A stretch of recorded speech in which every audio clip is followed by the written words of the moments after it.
Hello sa inyo mga kasari, good afternoon po sa inyong lahat. So for today's video ay meron po akong bad news sa inyo mga kasari. So ngayon po umalis po ako para bumili ng dalawang alak na ito pero wala po akong nabili. So last week pa daw ubos sa kanila tapos kahapon lang naubos yung isa.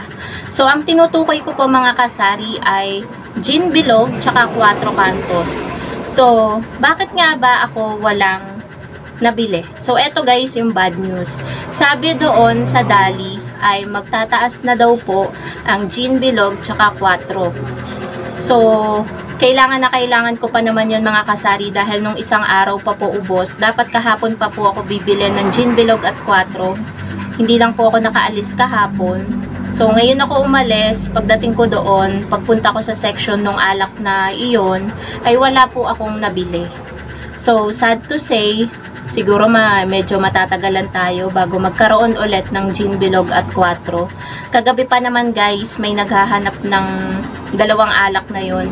Buti, hindi umalis si customer. Ang binili na lang ay Emperador Light na 750 ml. Yun na lang yung binili ni customer. Pero hindi pwede talaga guys na matagal tayong mawala ng Gin Bilog at Cuatro Cantos dahil mabenta po talaga yan dito sa tindahan. Bukod sa Red Horse, Grande, Red Horse na maliit, ay mabenta po talaga ang Gin Bilog at Cuatro Cantos. So, hindi natin alam mga kasari kung magkano ba ang itataas, kung maliit ba or malaki. Pero I think malaki po yun mga kasari.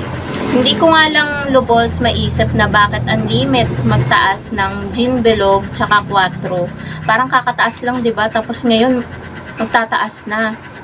So, magkano ba ang bentahan nyo guys ng Gin Bilog ngayon at Cuatro? Siguro sa iba, nagtaas na. Siguro, ngayon ko lang nabalitaan na magtataas, pero yung sa iba, nagtaas na. So, I have no idea mga kasari. Ngayon lang kasi ako namili. Last time na namili kasi ako ng Gin Bilog at Cuatro, kasama ko pa si partner, first week ng January. So, ngayon, third week pa lang, yun nga, may nabalitaan tayo na magpa-price increase nga ang Gin Bilog at Cuatro. So, ang puhunan lang po kay Dali ng Gin Bilog ay 61. So, ang bentahan po natin ay 70. So, 9 pesos lang po yung tubo natin. Tapos, ang bentahan po natin ng Cuatro ay 140. 121 naman po ang puhunan niyan kay Dali. Paminsan-minsan bumibili ako sa Jim's Grocery. 126 naman doon ang puhunan. So, magkano lang yung tubo natin, 'di ba? Kapag kay Dali tayo nakakabili ng 4, medyo malaki yung tubo natin. Nasa 19 pesos, 'di ba?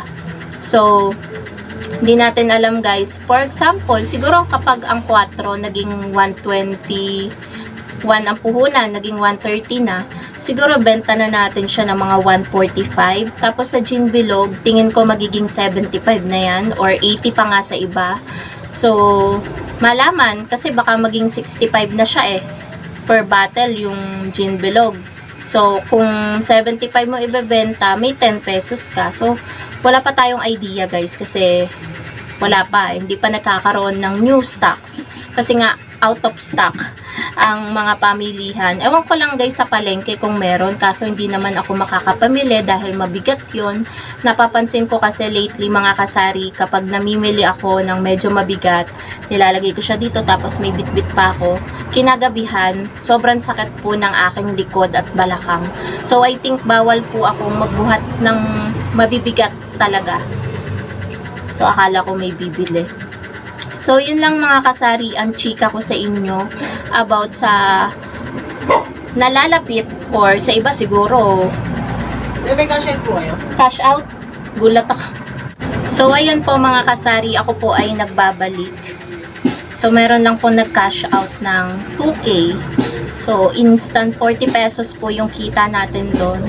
At ayun nga po, balik po tayo dun sa topic natin. Siguro sa iba nagtaas na. Hindi natin alam guys kasi ayun nga, di tayo makakapamili sa palengke dahil mabigat yun. Bawal na tayo magbuhat ng mabibigat.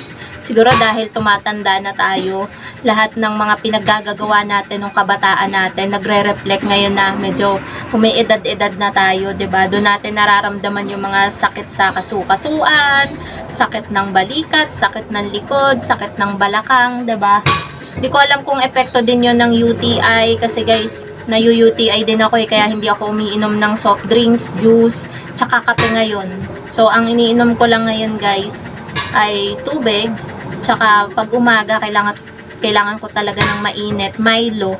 Milo ang iniinom ko guys. So, yun lang yung liquid na pumapasok sa akin ngayon.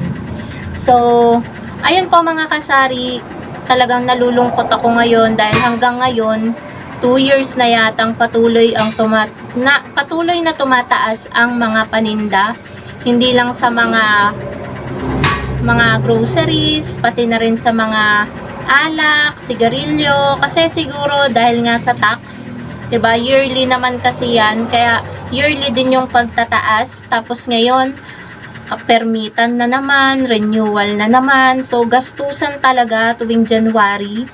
Tuwing December, gastusan din. Kaya kailangan natin talaga mga kasaring mag-isip na mag-ipon. Dahil hindi biro talaga yung mga bayarin at pagtaas ng mga bilihin. So, yun lang po mga kasari ang masashare ko sa inyo for today's video. Ito ay price alert.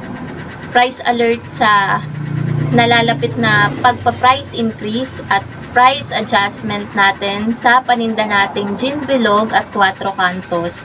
Yan pa naman guys ay isa sa mabenta talaga sa ating mga tindahan. Kaya ayun, may iba dyan na mga tindera na mahihirapan na naman sa pagpepresyo, kung paano sila magtataas, paano nila sasabihin kay customer na nagtaas, kasi hindi naman lahat ng customer ay nakakaintindi sa pagtaas ng mga bilihin. Yung iba kasing customer akala nila dinadaya natin, akala nila overpricing tayo masyado, pero hindi talaga nila alam na mahal na talaga ang mga bilihin ngayon. So, yan lang naman mga kasari ang masashare ko sa inyo for today's video.